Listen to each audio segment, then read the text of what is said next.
यह कहानी एक छोटे से गांव धारापुर की है जो चारों तरफ से घने जंगलों और पहाड़ियों से घिरा हुआ था। यह गांव बेहद शांत और सुंदर था, लेकिन उसकी शांति के पीछे एक गहरा और भयानक रहस्य छुपा हुआ था। गांव की चौपाल के पास एक बड़ा और पुराना बरगद का पेड़ था जो पूरे गांव के लिए भय का प्रतीक बन चुका था। गांव के बुजुर्ग बताते थे कि यह पेड़ लगभग 100 साल पुराना है। कहते हैं कि इस पेड़ के नीचे एक महान साधु ने वर्षों तक तपस्या की थी। बेहद दयालु था और उनकी हर समस्या का समाधान करता था। लेकिन एक दिन गांव के कुछ युवाओं ने उसकी तपस्या को मजाक समझकर उसे अपमानित कर दिया। साधु ने कोई प्रतिक्रिया नहीं दी, लेकिन उसी रात उसने उस बरगद के पेड़ से फांसी लगाकर आत्महत्या कर ली। साधु की मृत्यु के बाद गांव में अजीब घटनाएं होने लगी। चौपाल के आसपास रहने वाले लोग रातों रात गायब हो जाते और जो बच जाते वह मानसिक रूप से विक्षिप्त हो जाते। धीरे धीरे गांव वालों ने उस पेड़ को शापित मान लिया और रात में उसके पास जाने की हिम्मत किसी में नहीं थी। समय बीतता गया और गांव में एक नई बहू मालती आई।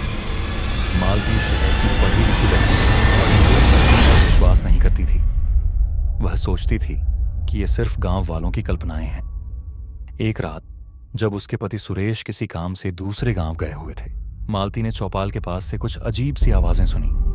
आवाज ऐसी थी जैसे कोई कराह रहा हो। मालती का दिल तेजी से धड़कने लगा, लेकिन उसकी जिज्ञासा ने डर पर काबू पा लिया।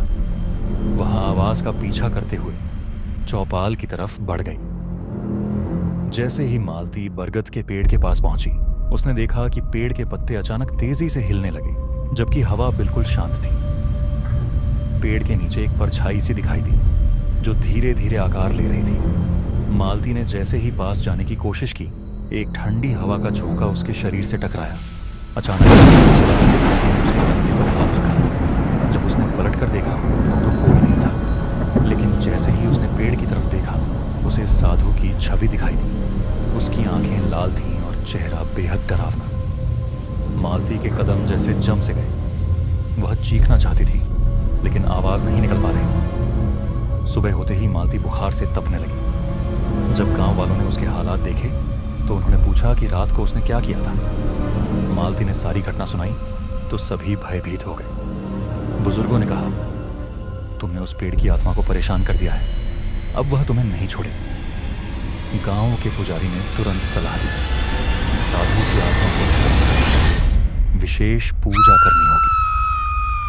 पूरे गांव ने मिलकर साधु की आत्मा को शांत करने के लिए बड़ा हवन और पूजा आयोजित की। पूजा के दौरान कई बार अजीब घटनाएं हुई। हवन कुंड से आग की लपटें अचानक तेज हो जाती और पेड़ से चीखने की आवाजें आने लगती। ऐसा लग रहा था जैसे आत्मा पूजा का विरोध कर रही हो। पुजारी ने मंत्रों का उच्चारण और तेज कर दिया। आखिरकार एक जोरदार चीख के साथ सब कुछ शांत हो गया। पूजा खत्म होते ही पेड़ की पत्तियां मुरझाने लगीं और उसकी छाल झड़ने लगी। गांव वालों ने इसे साधु की आत्मा के मोक्ष के संकेत के रूप में देखा। गांव में अब सब कुछ सामान्य हो गया था, लेकिन मालती के साथ जो हुआ उसने सभी को बदल कर रख दिया। गांव वाले अब भी उस पेड़ को पूजनीय मानते हैं, लेकिन उसके पास जाने की हिम्मत कोई नहीं करता। मालती ने अपने अनुभव से सीखा कि कुछ रहस्य अनसुलझे ही रहने चाहिए। क्या आप भी इस कहानी के रहस्य में उलझ गए? अगर हाँ, तो इसे लाइक करें और अपने दोस्तों के साथ शेयर करें। अगली बार और भी डरावनी कहानी के साथ मिलेंगे।